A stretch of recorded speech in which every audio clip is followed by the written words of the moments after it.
A cold billionaire CEO storms into a silent hospital hallway, ignoring everyone as usual, until a small whisper from a little boy makes him freeze in place.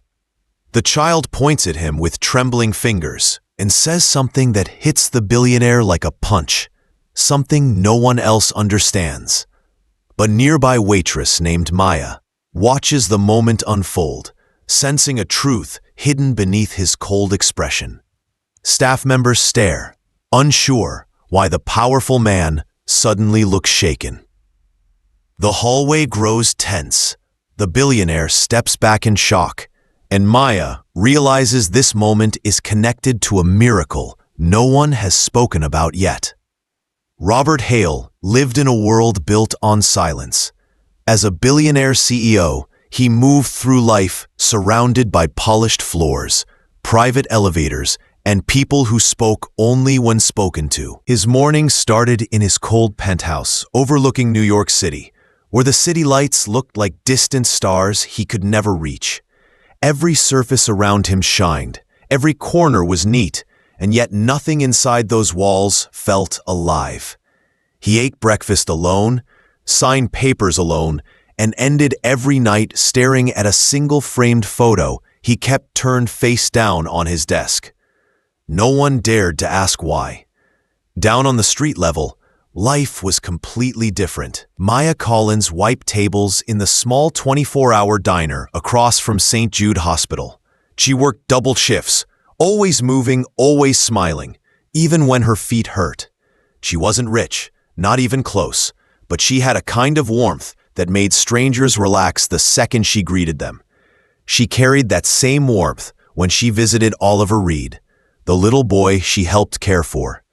Oliver wasn't related to her, but everyone in the neighborhood knew he adored her. He called her Miss Maya, and she treated him like he was her own brother. Oliver sat in a small wheelchair, sketching pictures of things he wished he could run toward. Fields, ocean waves, tall trees. His condition required regular treatments the insurance barely covered, and Maya fought every month to keep him in therapy. She collected donations, skipped meals, and took extra shifts whenever she could. She never told Oliver how hard it really was. She just kept pushing forward. The contrast between their worlds couldn't have been sharper. Robert's life was luxury without warmth. Maya's life was struggle wrapped in kindness. And they were about to collide in a way none of them expected. Robert rarely visited hospitals, but on one quiet evening, something drew him there. He claimed it was a meeting with a board member on a health project, but his steps were uneasy, almost hesitant. He passed the diner without a glance, walked through the bright front doors of the hospital, and froze when he heard a soft laugh echo from the hallway. Oliver's laugh. Maya was beside him, helping him hold a drawing book steady. Oliver was sketching something, an old wooden boat on a lake with a tiny child sitting at the edge. Nothing unusual at first glance, but when Robert walked past, Oliver looked up and dropped his pencil. "Why are you here again?" Oliver whispered, pointing at Robert with innocent confusion. Maya blinked. "Honey, he doesn't know us." But Oliver shook his head. "He does. He was there, at the lake." Robert's entire body stiffened. He stared at the drawing as if it were a ghost from another life, a memory he had buried so deeply he never expected to face it again. Maya saw the color drain from his face, and for the first time, the cold billionaire looked human. As Oliver held up the drawing, Robert took a step back, eyes locked on that single dot. Something about the little boy's picture shouldn't have been possible, and Robert knew exactly why. Robert Hale didn't move at first. His eyes stayed locked on the drawing in Oliver's hands. The small wooden boat, the lonely lake, the faint outline of a child sitting on the edge. It wasn't detailed, but it was unmistakable to him. That lake had been the turning point of his life, a place he swore he'd never face again. Maya watched him closely. She didn't know who he was, only that a man with expensive shoes and a stiff jaw seemed shaken by a child's sketch. She knelt beside Oliver, whispering, "Sweetheart, maybe he just looks like someone you remember." But Oliver shook his head again. "No, he was there. He helped me." Robert's stomach twisted. Helped him? That made no sense. He didn't know this child. Yet the drawing, the way Oliver said it, it dug into a memory he had tried to bury under years of money, success, and emotional distance. His security guard stepped in. "Mr. Hale, we should go." Maya's eyes widened. "Mr. Hale, as in the Robert Hale? The billionaire CEO?" Robert didn't answer. He turned toward Oliver, his voice low and uneasy. "Where did you see that lake?" Oliver shrugged, tapping the drawing with his small fingers. "I dream about it. It feels real, like someone saved me there." The words hit Robert harder than he expected. His breath stilled for a moment. Maya noticed the tension and gently placed a hand on Oliver's shoulder. "Oliver has these dreams sometimes," she said softly. "They scare him. Maybe it's just imagination." But Robert wasn't convinced. The boy spoke with certainty, not confusion. And that drawing, how could a child from a city neighborhood know such an isolated place? "Where did you get that image?" Robert asked again, his voice sharper than he intended. Maya frowned. "Sir, he's just a child. Please, don't talk to him like that." The reprimand startled Robert. People didn't talk to him that way. Employees, shareholders, even rivals, they all treated him like a wall of money and power. But this waitress, whose apron was stained from a long shift, she defended a child without hesitation. It felt strangely grounding. Before he could respond, Oliver held out the drawing to Robert. "You can have it," he said. "Maybe it'll help you remember too." Robert hesitated, then slowly took the paper. His fingers trembled. Maya noticed, though he tried to hide it by sliding the drawing into his coat. Maya stood. "Look, he didn't mean anything strange. Oliver just talks about people he dreams about. It's nothing serious." "Maybe," Robert muttered, though every part of him said otherwise. He turned to leave, but just as he stepped into the hallway, Oliver called after him. "You look sad, like you're missing someone." The words stopped Robert cold. No one talked to him like that. No one noticed anything about him. He made sure of it. The hallway fell silent. Nurses glanced over. A security guard shifted uneasily. Maya froze, wondering if she had allowed Oliver to say too much. Robert slowly faced the boy, his expression complicated. Anger, fear, confusion, something else Maya couldn't name. "How do you know that?" he asked quietly. Oliver didn't answer with words. He simply lifted a worn toy from his lap, a tiny wooden figure that looked hand-carved, faded from years of being held. Robert felt his chest tighten. That same carving had been given to him at the lake decades earlier. He hadn't seen one like it since. "Where did you get that?" His voice cracked despite his effort. Oliver shrugged again. "I've just always had it." Maya blinked. "No, you got that from the charity box years ago, remember? The one delivered anonymously?" Robert's breath caught. He knew exactly which charity box she meant, because he was the one who filled it. He didn't say a word, not one. He simply turned away, gripping Oliver's drawing in his fist. But as he walked out of the hospital, his phone buzzed. A message from his assistant popped up. "Sir, someone leaked a photo of you at the hospital. Victoria wants to speak to you immediately." Robert froze mid-step. Someone was already watching him, and whatever connection existed between him and that child was no longer a private secret. Robert didn't sleep that night. He paced the length of his penthouse, the city lights flickering in the windows like reminders of the life he built. Cold, controlled, distant. He kept glancing at Oliver's drawing on his table. The little wooden boat, the shape of the lake, the child sitting alone. Memories pushed at him like waves. A storm, a rescue, a boy he had once pulled from the water when he was barely a teenager himself. A moment he never spoke about again. But how could Oliver know? The question clawed at him. By morning, trouble was already waiting. His ex-wife, Victoria, arrived unannounced, her heels tapping sharply against the marble floor. "Robert," she said, crossing her arms, "why were you at the hospital last night? And why is there a rumor that you were seen with a waitress and a child?" Her voice held that familiar tone, half distrust, half bitterness. Robert stiffened. "It's none of your concern," he replied. "It is when the board calls me first thing in the morning," she fired back. "They think you're losing control.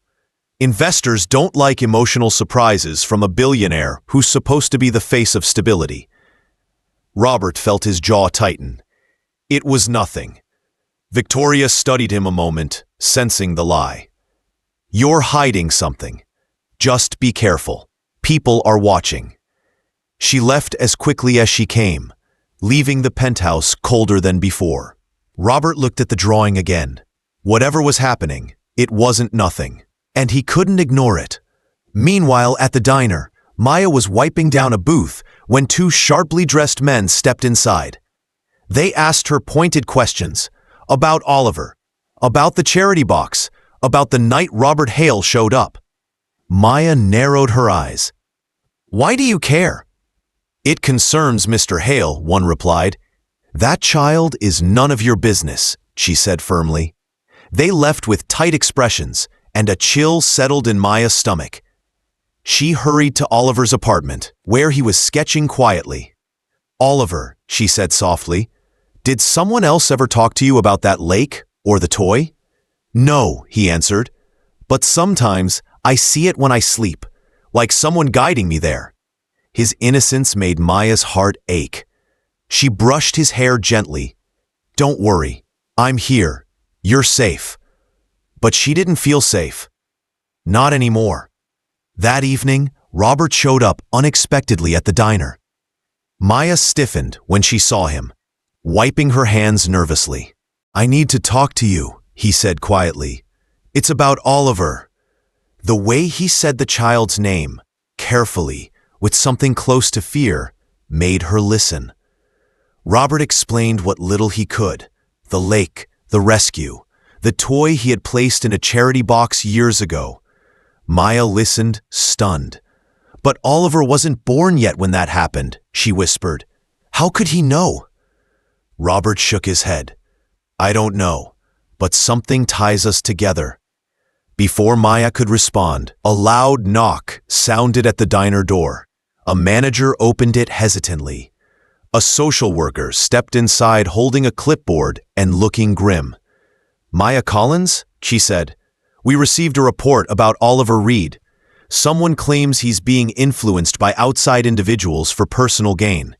We need to review his case immediately." Maya froze. Robert's expression darkened. Oliver's fragile future suddenly hung in the balance, and someone with power, wanted to tear them apart. The social worker's words sliced through the diner like ice. Maya's breath caught and her hands instinctively tightened around the edge of the table. "Oliver is at the hospital right now," the woman continued. "His condition worsened. We need to evaluate who is allowed near him." Maya's heart dropped. "What happened? Is he okay?" "I can't disclose details yet," the worker replied. "But someone reported instability in his environment. We must act fast." Robert stepped forward, his voice low and steady. "Tell me where he is." The social worker blinked, startled by the billionaire standing inches away. Mr. Hale, your involvement is part of the concern. Your presence creates pressure. Some believe this child is being used to get your attention. That's a lie, Maya snapped. Oliver is not a prop. He's a child who needs help. The woman hesitated, caught between protocol and the visible emotion in front of her. Whatever the truth is, Oliver needs immediate medical aid. His treatment is on hold until paperwork clears. Without authorization, the hospital can't proceed. Robert's voice sharpened. He needs treatment now. That is not how the system works, she replied. Robert exhaled sharply. Enough was enough. Minutes later, he strode into the hospital lobby with fierce determination. Maya followed, breathless, scared but refusing to leave Oliver alone. Nurses whispered as Robert demanded to see the attending surgeon. When the surgeon arrived, he explained that Oliver's condition had taken a dangerous turn. They needed consent and financial authorization. Then take mine, Robert said. Use my name, use my resources, whatever it takes. The surgeon hesitated. There are legal complications. Someone filed a hold request on Oliver's case. Maya's knees nearly buckled.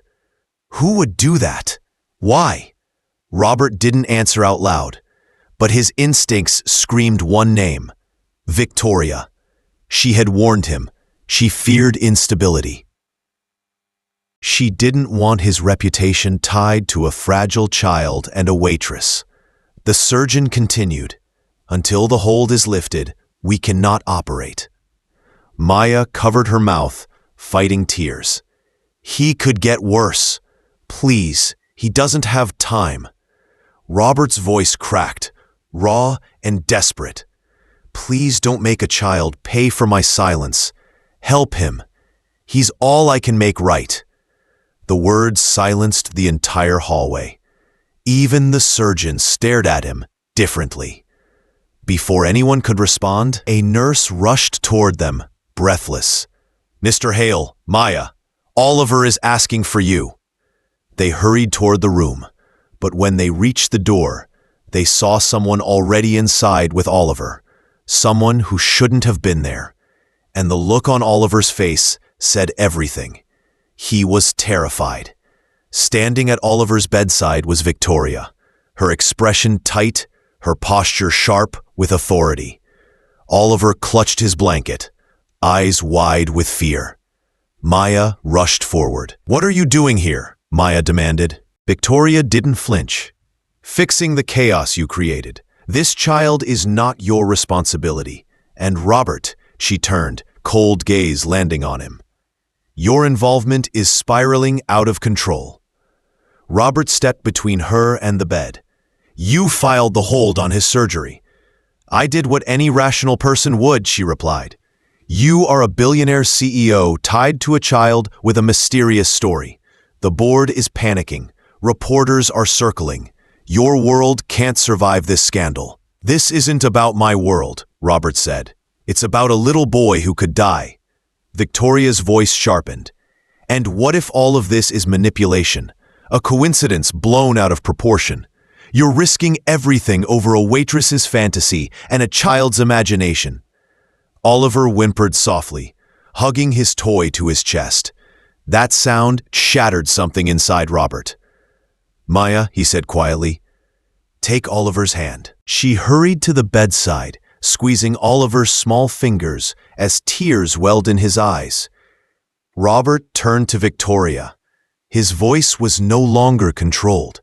It was human, vulnerable and painfully real. "I know that lake. I know that toy.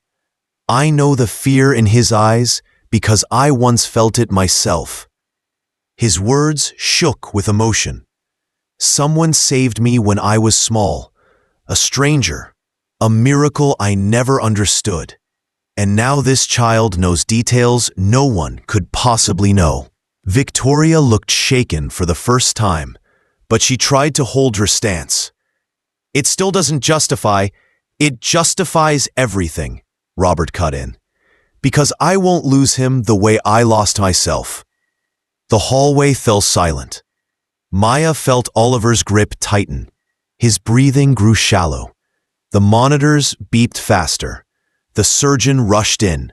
"We need to move him now. He's crashing." Victoria stepped back, shaken. I didn't mean." Robert didn't let her finish. "Lift the hold, now." She looked at Oliver, small, frightened, trying so hard to be brave. Her voice broke. "I'll remove it." The surgeon signaled his team, and they began preparing Oliver for emergency surgery. Maya kissed Oliver's forehead. "We're right here, sweetheart." Robert bent down, his voice trembling. "You're not alone. Not anymore." Oliver managed a faint smile before the team wheeled him away. Maya and Robert stood frozen in the hallway as the operating doors slammed shut. But then a nurse ran toward them, pale and breathless. "There's a problem," she said. "The system shows another interference on Oliver's file." Maya's eyes widened. "From who?" The nurse swallowed hard. "A powerful rival, and they don't want the surgery to happen." The nurse's words sent a shock through both Maya and Robert. Another interference. Another attempt to stop Oliver's surgery. Robert's mind raced.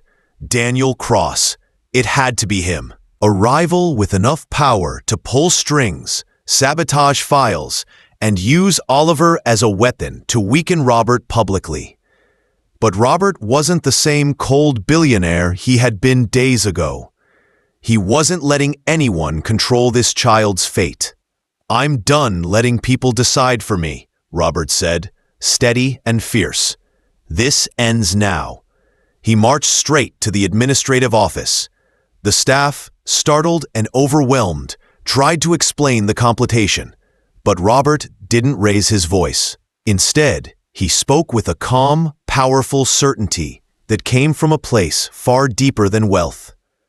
"This child is under my protection," he said. "If anyone blocks his treatment, I'll make sure the entire system knows who stood between a life and a chance to survive." The supervisor hesitated, then finally nodded. "I'll override the block." With the interference removed, Oliver was rushed into surgery. Maya and Robert waited in a quiet lounge, hours that felt like a lifetime. Maya cried silently into her hands, while Robert sat stiffly, gripping the little wooden toy Oliver had dropped before being wheeled away. He stared at it with trembling fingers. The carving was identical to the one he had kept as a boy, a symbol of the night a stranger had pulled him from freezing water, a stranger whose face he could never remember, a miracle he had pushed away for decades. Now, here it was again, in the hands of a child who looked to him with trust. A child who somehow knew the lake, the boat, the storm. Perhaps the world worked in cycles of kindness that people didn't always understand. When the surgeon finally stepped into the room, Maya stood immediately. "He's stable," the surgeon said, exhaustion heavy in his voice. "The surgery went well. He's a fighter." Maya broke down in tears, relief pouring out of her. Robert exhaled slowly, closing his eyes as gratitude washed through him. Quiet, deep, life-changing. Victoria arrived moments later. No more accusations, no more defensiveness. She simply walked up to Robert and whispered, "I'm sorry. I forgot what mattered." For the first time in years, Robert embraced her, not as a husband or enemy, but as someone who had shared broken years with him. "We all did," he said. Weeks passed, and Oliver grew stronger. The city buzzed about Robert Hale's unexpected transformation, but he didn't care about headlines. He spent his time with Oliver and Maya, learning how to live without walls. Then came the day Oliver returned home. Robert arrived with a small gift, a new wooden boat carved by hand. When Oliver opened it, his eyes lit up. "It looks like the one in my dreams," he whispered. Robert knelt beside him. "Maybe your dreams were memories of kindness," passed down in ways we don't always understand. Oliver hugged him tightly. Maya watched the moment with tears in her eyes. "You've changed, Robert." He smiled softly. "I think kindness has a way of finding you, even when you push it away." Months later, a new community center opened on the quiet side of the city. Its sign read, "Hale House, a place built from kindness." Children laughed in the courtyard. Volunteers shared meals. And on the opening day, Oliver placed the old wooden toy, his most precious belonging, on a small shelf inside the entrance. "It belongs here," he said, "so other kids know someone cares." Robert looked at him, emotion tightening his throat. "Thank you for showing me what I forgot." Maya slipped her hand into Oliver's. "Thank you for remembering." As the sun dipped behind the skyline, Robert felt something he hadn't felt in years: warmth, belonging, and a quiet miracle in his heart. The cold billionaire who once ignored the world had been rebuilt by the simple love of a waitress and the courage of a child who saw the truth before anyone else. And so the story closed where it was always headed, toward kindness, healing, and a life finally touched by the miracle of being truly seen.